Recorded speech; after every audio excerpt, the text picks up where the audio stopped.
Thank you so much for joining us. This is Living Limitless. Conquer shame, play your way to freedom. I'm Andrea Luzon, legacy liberator. I guide women on a journey to reestablish authority in their life.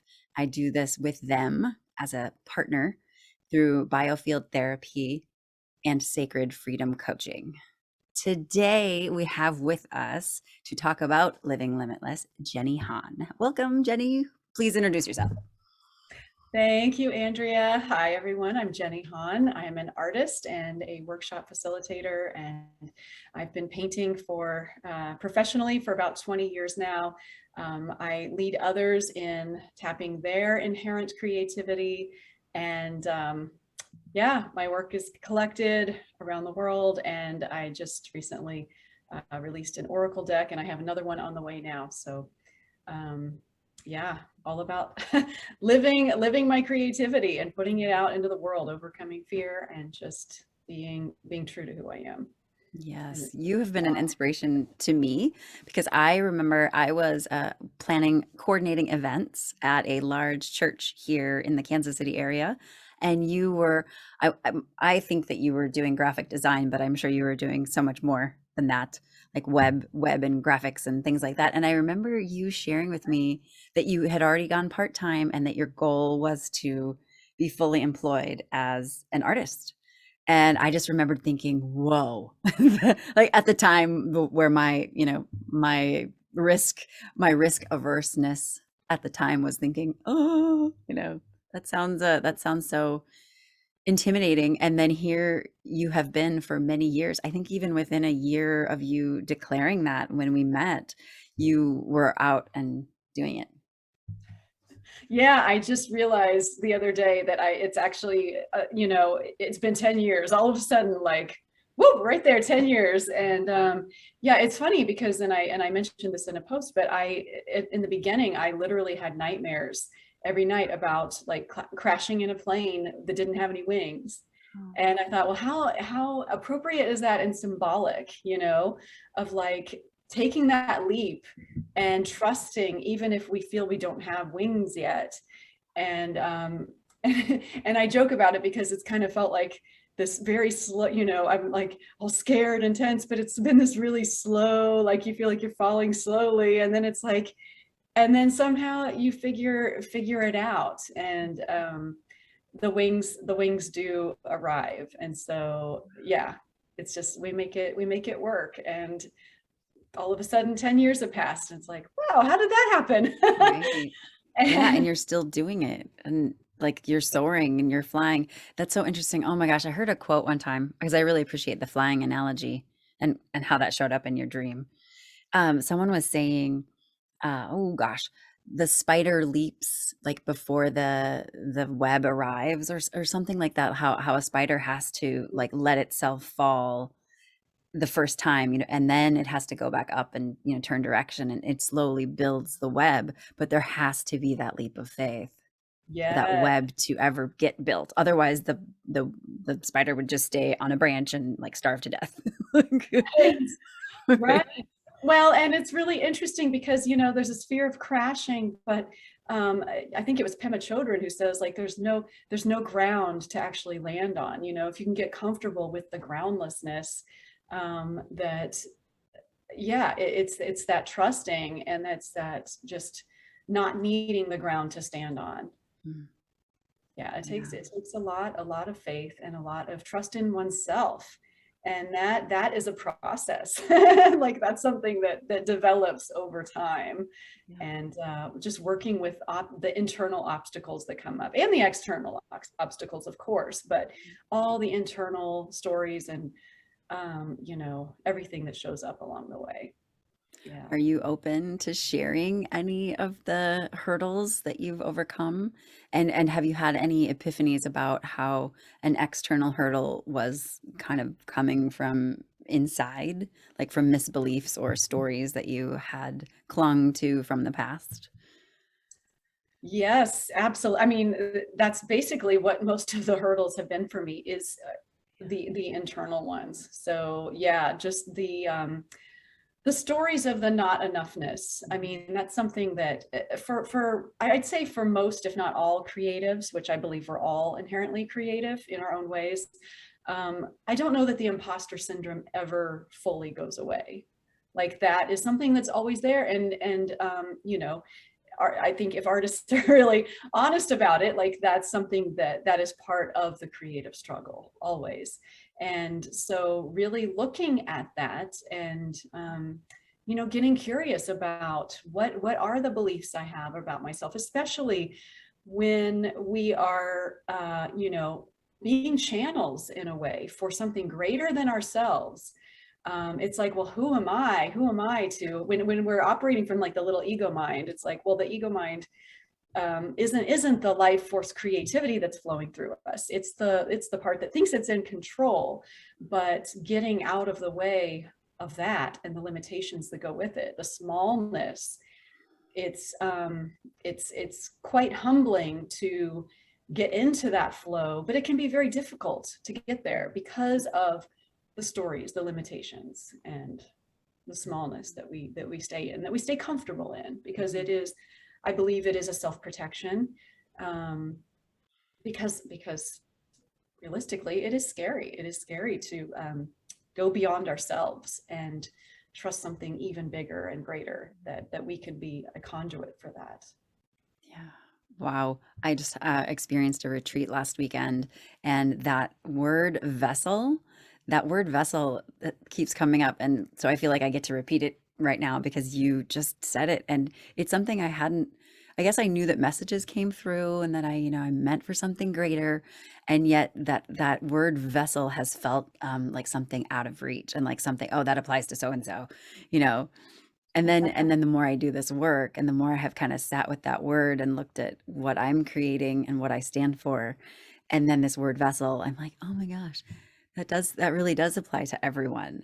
Like everyone does have a gift to share and everyone is unique and magical and capable Yes, of jumping and then having the wings show up. It's just that we may have a big opportunity to look at some misbeliefs that we have that are keeping us from making yes. that leap, that jump. Absolutely. And a lot of it comes from our conditioning, from our environment, from our families, from all the expectations we have, the outer ideals and standards that we're raised with, our beliefs about who we're supposed to be and what success looks like. I've really had to look at that in a lot of really deep ways and really redefine what success looks like for me. And that's something that I think we all have to do in a way if we really want to tap that unique essence that is why we are here. Because and you'll know if it I like for me, like when I was working in the day job, and it was great, I needed that, I really needed that experience, and I learned a lot and grew a lot. And eventually there was a part of me that it was like the seed trying to burst open through the soil. It's like, when you're being crammed and when you want to expand, when it's time to expand, you'll Mhm. feel it and you'll know it. And yeah, just making space for that uniqueness that may not fit any of the molds that we've been given, and it probably won't. Mhm. And then being willing to let go of that fitting in, and that maybe pleasing family members or whoever, pleasing the voice in our head that we think we're supposed to follow. There's just a lot of layers to it, to look at and to let go of and move beyond if we're ready for that. Mhm. So what role do you feel shame plays in our return, our reawakening to joy, freedom, playfulness, courage, like the ability to leap? Do you think that shame plays a role in that? Uh, well, I think shame is a messenger, I believe. Shame shows us where we have the wounding, where we are afraid to let go. Um, And so I guess the role of shame would be kind of in showing us where we're holding back or where we're needing attention. Like there's shame, for me, shame says, I'm not enough or I'm not good enough. Mhm. And so it's like inviting attention and inquiry into those spaces, um, where we are feeling wounded. Maybe it's like that, that inner child within that was shamed for being too out there, or maybe our creativity has shame wrapped around it, or our sexuality has shame wrapped around it, or whatever, whatever parts of ourselves we haven't fully accepted or embraced, whatever's in the shadow, if you will. It's an invitation. I think Mhm. it's an invitation um, to bring awareness in and to bring compassion in. Mhm. I mean, for me, that's what has been the most healing, is to be that compassionate presence that I am here. I am not leaving you. And you are safe with me. And show me what you need to say. Show me what you need to draw, to paint, to to speak, and to allow those parts to be seen and heard. For me, that's where the healing has really come in. Wow, I'm hearing some guidance of how, if you were coaching someone, or you had a friend or a sister or someone who was saying, I feel really stuck and I want to get back to like my childlike wonder and my whatever. Is there, if someone said like, I can tell that there's something going on that's underneath the surface, do you have a guidance around a shame story that we could tap into to release it or to open it up? The guidance that I do usually involves some form of creative expression Mhm. with it, but really the essential tools here are mindfulness and compassion. So I might invite that friend to tune in to her body. Sometimes it helps to bring a hand to the heart or somewhere to the body, and just breathe and just bring attention to like where that feeling of stuckness is happening, and Mhm. just to allow it, like to bring acceptance without any judgment to, if there is a particular place in the body, or maybe it's in the throat, maybe it's in the heart or the belly, wherever it is, like just to breathe and to just shine the light of awareness and acceptance to that place. And when we can be with it and accept it without judgment, then we can start to inquire and get curious. What is there a color here? Is there a texture or is this a tight feeling? Is this big and overpowering? Are there words showing up? Um, if you can embody it if you can, kind of bring that expression into your body, how does your body want to move right now? And if we had a spread of paints in front of us, how does your body want to move with color right now? And just to bring that nurturing compassion to ourselves as we allow and invite that little part of us to express, maybe to speak, maybe to paint, and see what starts to show up. That's what I've used painting as a tool in my own life for over 20 years now, for that healing and integration. And actually, a lot of that is what what has now manifested as the Wisdom of the Shadow oracle that I just released last year. These are paintings that I did for my own healing and never intended for anybody else to see. And so of course they end up putting it out to the whole entire globe. But this is a tool we can use to, because oftentimes the shame goes way back. It goes back so far to a youngest part of ourself, and maybe even a pre-verbal part of ourselves. And so that image making without judgment, without commentary, can be so powerful. And it is inviting expression to to that child within us, and really to that vitality, to that creativity. Because when you look at healthy children that have all their needs met, creativity just like emerges Mhm. spontaneously, right? Like children don't need to be taught how to draw or express or play or create. So yeah, art and writing and creating can be a tool for uncovering shame, for healing, for working through all of it. It's really about integration, I believe, and just welcoming all those parts of us Mhm. back home. Yeah, it's really landing for me your continued use of the word compassion, because it's so often when we express pain, it in a story I've heard on repeat a lot is being told to be quiet, or go to your room, or that doesn't really hurt that bad, like you don't actually feel that.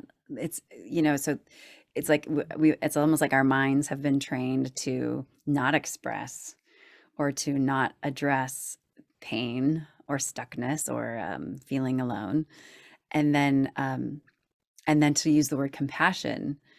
That just seems to give it even more grace. Like there's such an opportunity to allow it to come forward, whether it's through, like you said, word or movement or paint, um, or writing, or and then just to let it, to give some compassion to it. Like you don't have to add more shame to the shame. Like we don't have to shame ourselves for feeling shame.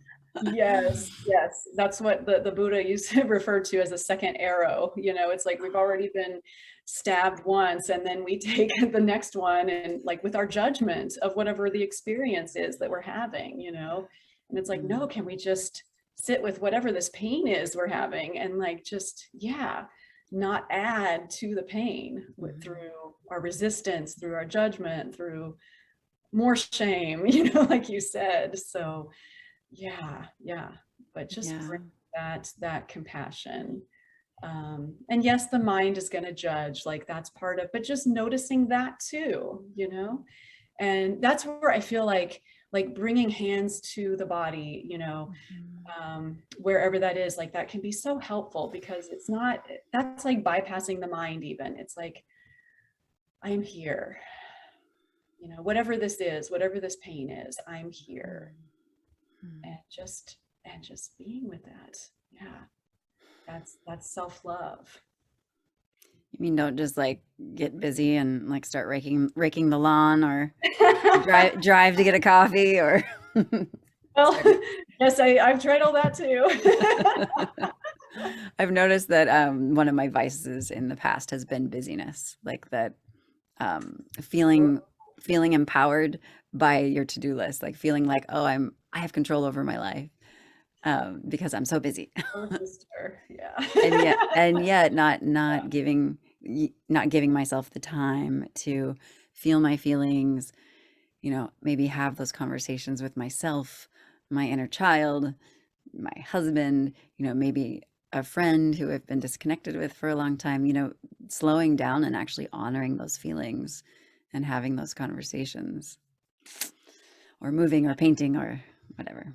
Yes, and I can totally relate to that. I mean, I am a to-do list junkie, and yeah, achieving and staying busy has always Mhm. been, yeah, my go-to Mhm. drug, I guess, of choice, you could say. But yeah, even taking those micro moments of presence, whether it's just like taking a deep breath, while sitting at the computer, closing your eyes, taking a deep breath. Or it can also be keeping a little tiny journal next to the bed, a little tiny art journal, even with maybe a Sharpie marker or a box of crayons. It's like, we don't have to, I mean, yes, it's fantastic when we can do a retreat or we can do a day long or a weekend event, but also like sometimes that can be the big thing that we never get to. And so just those micro moments of presence can make all the difference. It's Mhm. like shifting out of that programming in the mind into actually being here and being Mhm. with what's ever here right now. Yeah. Hmm. Another question that's come forward since I started recording the interviews for this series. A question that's come in is, how do you receive messages from the universe? How do you personally? And if I was a person who said, how do people even hear messages? Like how can I tune in? Like how can I get spiritual downloads? Would you have anything to share with someone who had that question? Yes. So I would say that if it's someone who is just wanting to start, like if this is kind of new, get if that intuition doesn't or inner whispering doesn't come naturally, I would suggest starting to journal if you don't already, start writing Hmm. in a journal. And I've been doing that for a couple of decades now. And what I learned, I started when I was in my most hurt place and steeped in the most shame and just self-hate. And what I noticed as I would write without an agenda, just writing whatever I felt, is that eventually by the end of, a couple pages later, the voice shifted and it was no longer I, it was you, but it wasn't a judging voice. It was, and I realized it was like this voice of wisdom that was able to step in. And whether you call it the universe or you call it your higher self or your future self or your whole self, like there can be a different tone that you can start to recognize. And that can be a way to start to engage with that is um, almost seeking guidance from yourself through your own wisdom, through your writing. Um, it's really crazy to look back and to start to see like the moments where the tone shifted or the perspective shifted. But there can be a lot of wisdom that comes through in that way. The same thing can happen with dreams, with meditations. And somebody, I forget who it was that said that like the voice of wisdom doesn't usually scream. It's the thoughts, it's the tiny whispers in the mind, it's the whispers that keep coming back. Mhm. But yeah, I personally feel like journaling is so powerful for that very reason of getting that And wisdom. when you do your paintings, I love your videos where I guess your painting process or your videos of the process. And I didn't, I mean, I guess I had seen a painting once where Van Gogh clearly painted over a different painting. And I thought, oh, I didn't even know you could do that. I thought it was like the first layer is the only layer of paint. And so I love your videos because it's like there's so much life under. It's just it looks like they're almost different iterations, and yet that seems to kind of be part of your process. Can you tell us a little bit more about that? Yeah, thank you. When I went to art school and did like my formal art training, which you don't have to be an artist, but I studied illustration, and I remember I always struggled with it because there was always this kind of coming up with a concept and kind of perfecting it and then executing it with the paints. You're always starting with this and then and I could never quite get that. And the way I paint now is quite different. If I were doing a commission or something where it needed to be very specific, maybe I would work things out first.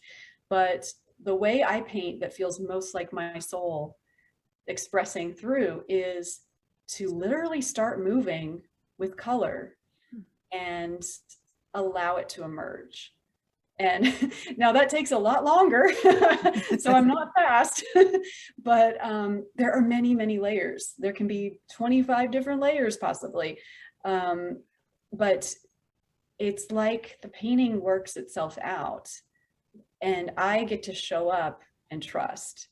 And it can be scary. It can be frustrating. It can go nowhere sometimes, but then also sometimes I will pull out a piece that's half finished 5 years later and start painting over again. So it's very much trusting the process. Mm. And in some of those videos, you can see where I'm not attached to it. I will, arms will be in one position and then they'll totally switch to something else, I will paint over things, and it's like the painting is telling me what it wants to be.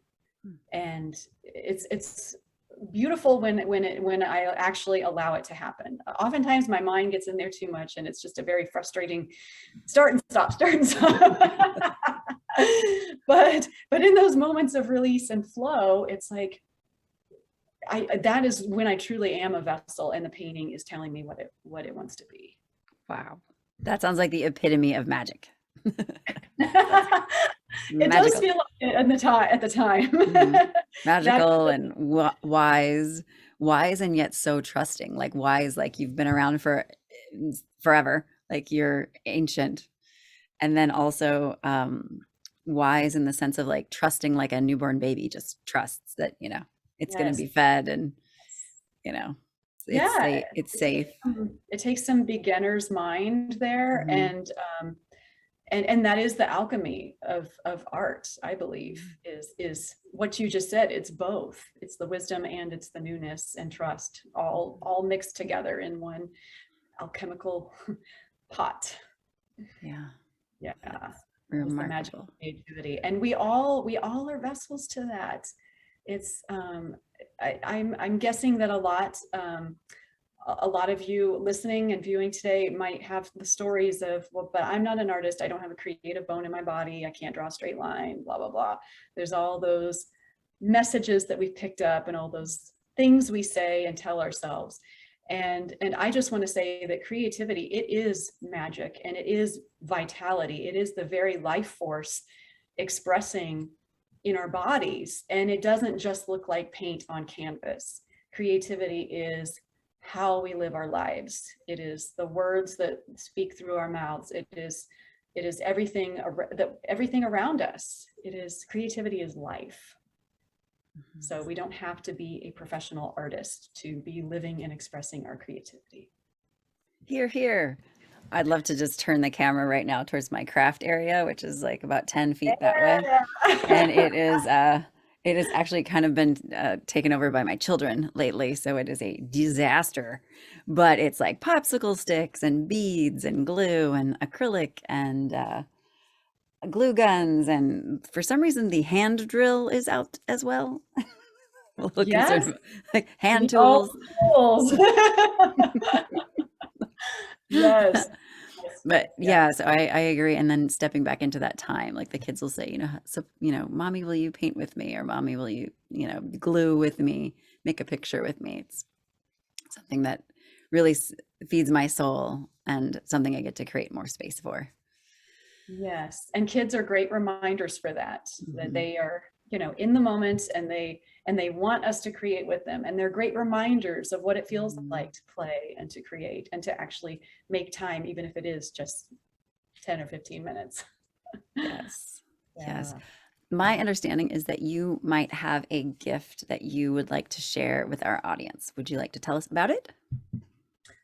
Well, I will be putting together a gift, yes, and I I will show.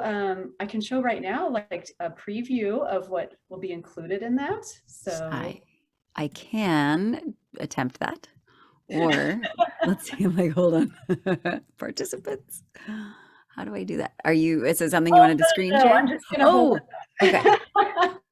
No, Awesome. but I would like to share a gift of just tools for engaging with creativity as a form of healing. And what I would like to share right now is, we've been talking a lot about shame, and I'm going to show a card from the Oracle deck I was talking about. Which I also have, Yay! which is a This is box. Shadow, and one of the cards from the Shadow deck. Yeah, thank you. Vanna White. I actually have another deck that's in the works right now that's going to come out in spring, Wisdom of the Divine Feminine. So there's a little plug for that. But the Shadow deck, one of the cards, oh, you even got the cards I out. know. So cool. So beautiful. There Oh my gosh. is there is a card for shame. And this is one of the paintings I did. I did this in like 2005. This was a long, long time ago. And again, this was just temper paint on paper. It was a very large painting. never intended for anyone to see, but just to illustrate, like, what does shame look like for me? At that time, it was that kind of crouching and hiding deep inside myself, kind of in this shell, the shell of a me that is out in the world with kind of the lights projected onto it, and kind of that wanting to hide, wanting to cower in. And so I just wanted to share that painting. As you can see, this is not like a, really in-depth or complex painting, but just allowing ourselves to scribble with tempera paints. And what does it feel like? What does it look like? And what messages does this have? I'll read just a little bit from the book, because there's an excellent guidebook that comes with it, written by my dear soul sister, Jessica Ricchetti. And it's just such a joy to collaborate together. But each card has an affirmation and a writing, and then contemplations you can take into journaling or meditation time, and then a ritual to do. And the affirmation here is, I shine the light of liberation and acceptance into my hidden corners. I am not alone. I am worthy of love as I am. And the ritual involves actually grabbing a flashlight or any kind of light you want, going into kind of a dark, if you want to go under the covers or something like that, but and just being with your shame and speaking it out loud. You can be totally alone if you want, but whatever you feel most shameful about, speaking it out loud. And then holding a flashlight to the part of your body where you're feeling that shame, and then saying, I see you, you're still worthy of love, I'm here, that same affirmation. And then just breathing into that part of our bodies, like breathing into the shame. So liberating, and just it's bringing that awareness and that compassion to those parts of ourselves. Yeah, that sounds like a beautiful exercise. A great way to release stuckness or a story that we just know isn't serving us anymore. Yes. I Yeah. think it was Brene Brown that said the shame thrives in secrecy. And maybe she even said in darkness. I can't remember. But yeah, speaking it, even if we're just speaking it in our own form of safety, whether it's in the dark, totally by yourself, but just so that we can be our own witness, so that we can be there for ourselves. That is how we come home to our wholeness. Thank you for sharing that. That is a fantastic exercise. I love deep dive processes that really unlock stuckness. So I would really love to thank you, Jenny, for joining us today. And Jenny will have a link to a free gift that she's going to share with the audience. We may place that into an email that our subscribers will get at the end of the series airing, or it will be on this page. So we're going to sit with that and decide how those free gifts come to you in your inbox or on a shared page, a shared landing page. So this has been Living Limitless, Conquer Shame, Play Your Way to Freedom. So Jenny, thank you again so much for being here. We will have her contact information, where you can find her art, where you can find these amazing cards to support you, and we'll have those links here in this email on this page. Thank you, Andrea. So thank you.